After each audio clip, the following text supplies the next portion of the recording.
My fellow Americans, in March we celebrate Women's History Month, honoring the countless contributions that women leaders, scientists, and entrepreneurs have made throughout American history. We are a greater, stronger, and more just nation today because of women like Clara Barton, Susan B. Anthony, Harriet Tubman, and so many others. We honor them, and we recommit ourselves to a better future for every woman in America today. On my 50th day in office, I want to talk about an issue of paramount importance to families across our nation: health care. 7 years ago this month, Obamacare was signed into law over the profound objections of American people.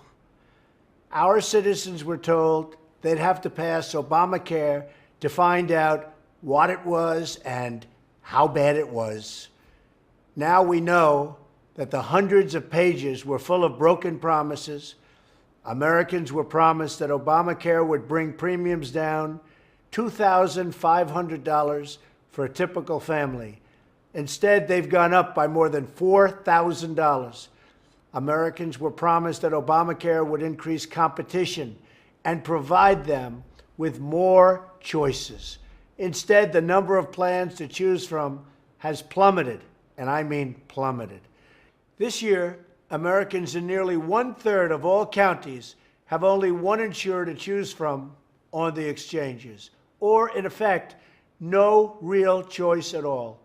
Americans were promised that if they liked their health insurance and their doctors, they could keep them.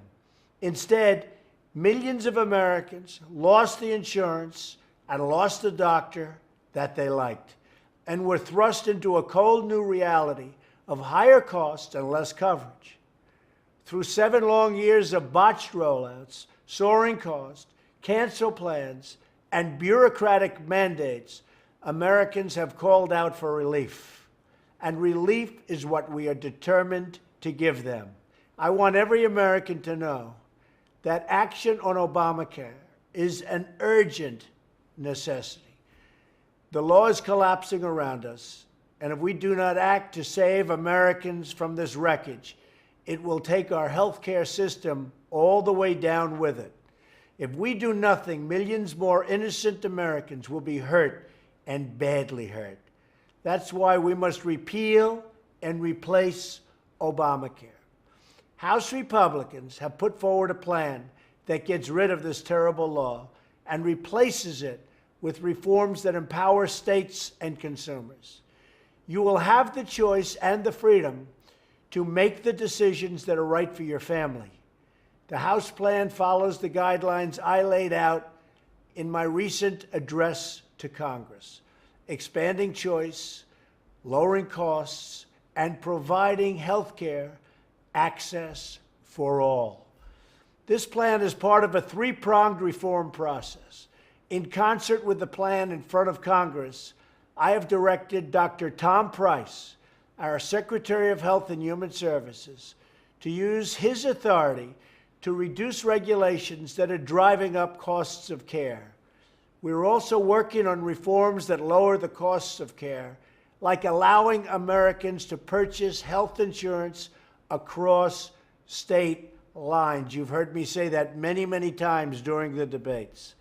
I encourage Democrats to work with us to improve the health care system for the American people. Also, we will be driving down the costs. We will deliver relief to American workers, families, and small businesses who right now are being crushed by Obamacare by increasing freedom, choice, and opportunity for the American people. Thank you very much.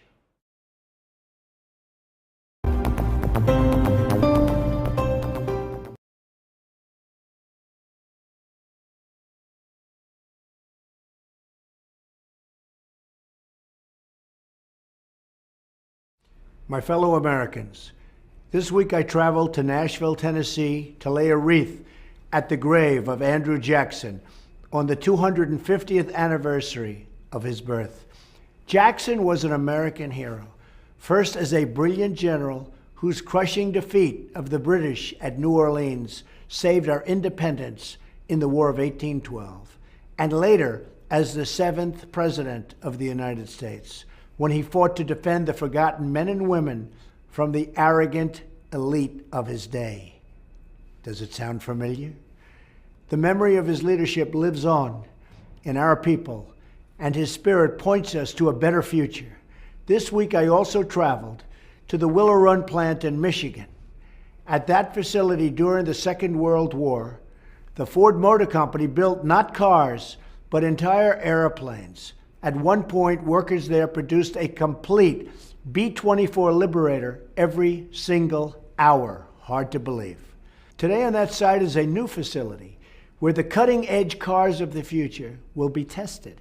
And this week, the old plant was filled once again with thousands of workers and engineers. I was there to share the good news for the American auto industry. We announced we'll be reversing an 11th hour executive action from the previous administration that was threatening thousands of auto jobs in Michigan and across America. And I mean threatening. It was very, very sad to see.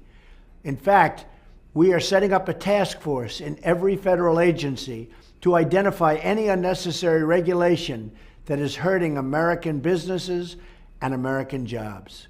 The first 2 job reports of my administration show that we've already added nearly 500,000 new jobs. The days of economic surrender for the United States are over. For too long, special interests have made money shipping jobs overseas. We need a new economic model. Let's call it the American model.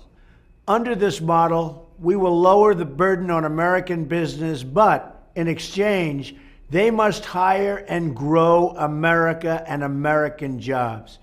This will be a win-win for our companies and for our workers.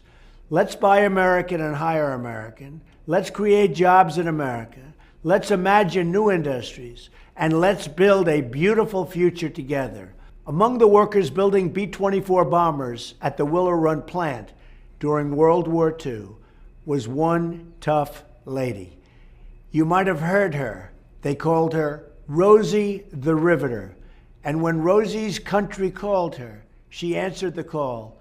Rosie was famous for her toughness and her strength, and for the words that were emblazoned above her famous image. It said very simply, "We can do it." If Americans unite and find again within our nation the soul of Rosie and the spirit of Jackson, I have no doubt that we can do it, and do it like never before. Thank you. Enjoy your week.